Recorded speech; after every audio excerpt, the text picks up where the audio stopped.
Hello, welcome to this special World Cup edition of Insights with Bolu at Tony Shola.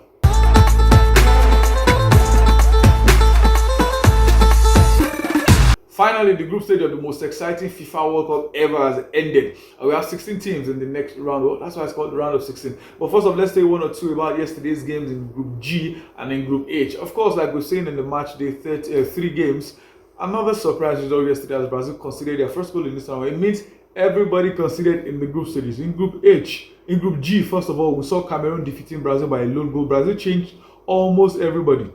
The only player that was not changed was Eder Militao. Naturally, he even is not in the first team, but because he came on for injured Danilo in their last game, that's why you saw Militao play. So they literally changed everybody. They played well with everyone in the team. Imagine having to bring on Anthony, Gabriel Jesus, Rodrigo for Real Madrid, the Freds and the likes as sub players. Eder Militao as a sub player, Bremer as a sub player, Alex Telles and Dani Alves as substitutes. Even the Ederson in goal, but they still played so well. Unfortunately, they couldn't win that game. Cameroon were solid. They were rugged.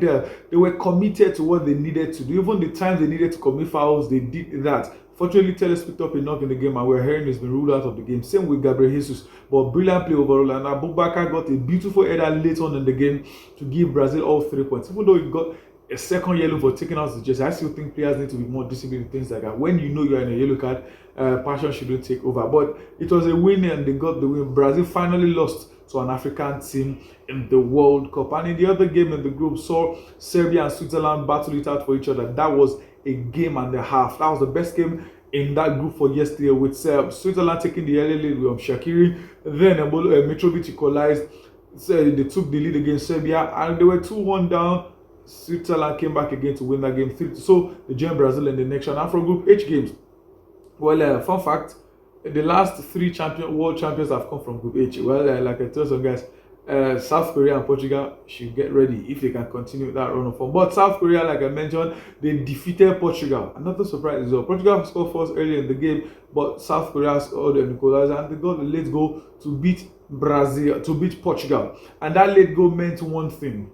Despite you guys be defeating Ghana 2-0, they still did not qualify. Even though I think the key moment in that game has to be the penalty from Mohamed Salisu on Darwin Núñez, which the referee gave but cancelled after checking out the VAR. In my opinion, I thought that was a penalty. But again, the man in the center have decided not to give it or cancel this decision. But again, like 2010, Ghana also got a penalty and they missed it, or the goalkeeper saved it. That was a terrible poor penalty from Andre Ayew. That could have changed the outcome of the game if he has caught the penalty. But again, who knows? It's football. Things happen. Let me just run through the fixtures for the round of 16. We have Netherlands taking on the USA. That game is today. Argentina and Australia, England, Senegal, France versus Poland, Morocco against Spain, Japan, Croatia, Portugal, Switzerland, and the final game has to be Brazil versus South Korea. But let me focus on the games for today.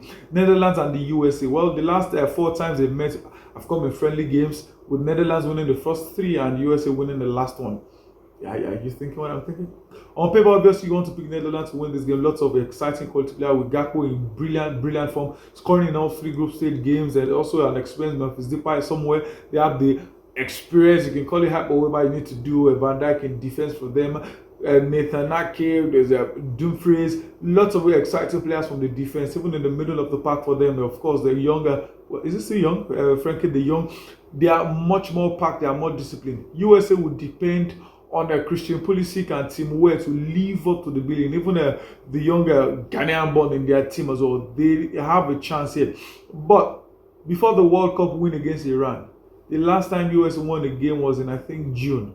They've been on a terrible run of form before the World Cup. More of draws, though. Remember, they even drew their first 2 games at the World Cup before picking up all 3 points against Iran to qualify for the next stage. So, US need to continue with the kind of... Against the Wales in the first game, they were unlucky to concede a late penalty. Against England, they played well. Against Iran, they played well, but they ended up winning that game. You don't have to play well alone. You have to play well and win if you want to stand the chance of beating the Dutch side, who look to be in very good form with lots of exciting guys. Like I said, especially Gakpo. That young man is putting himself out there for serious bias. But for this game, maybe they had predictions in the group stage that may have ended, but I still believe there'll be 1 or 2 shockers at the knockouts. So I'll still stick out my neck for the Dutch side. And the other game, I'll say Argentina versus Australia.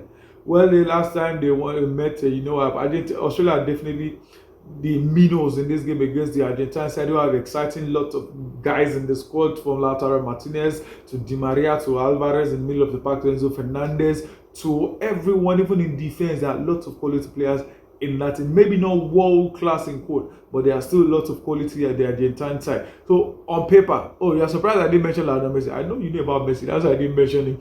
Messi may not do anything in 90 minutes. In 91st minute, he may turn up and just pick up three. But remember how they lost their opening game against Saudi Arabia, but went on to win the next two. Maybe first half were not productive in those two games, but in the next one that was against Mexico and Poland, they pick up necessary wins to win their games 2-0. Similar story to Australia, losing heavily in the first game to France, defending champions, but going ahead to win the first two. For them to have a chance against Argentina, they'll need Magui and of course Duke to live up. Those two guys up front have a good synergy between them. And in the two games they won, one had an assist, one had the goal. So both guys need to wake up against Argentina side. Is there space between the Argentina defense? Definitely. We saw it against Poland, we saw it against Saudi Arabia with Otamendi and the likes. But for you to walk through that defense, you have to take your chances. Argentina are definitely the favorites in this game, no matter what. But before the World Cup loss against France, Australia they came to the World Cup on a brilliant run of form. In fact, the last time they lost the game was in March. And guess who defeated them? Argentina's conquerors, Saudi Arabia. So they need to pick up the run of form they had before this tournament to face Argentina. And you know Argentina came to the World Cup with about 35 or 36 game unbeaten run. So this is definitely going to be fun. This is going to be interesting. Argentina, like I said, are of course favorites. But the last time Argentina lost at the World Cup game was to an Asian team. Let's see if Australia can do that. For my quick predictions, I think Netherlands will defeat USA either by 90 minutes, 120, or penalties, and I'll tip Argentina over Australia. But again, I'm not underrating these two guys. If the top teams think they are top by name, well, hope they won't lose at the end of the day. So that's our show for today. Thank you very much, guys, for tuning in to today's special World Cup edition of Inside Bolo Action. Please like, share, and subscribe. Till we come again tomorrow. Have a beautiful spot today. Goodbye.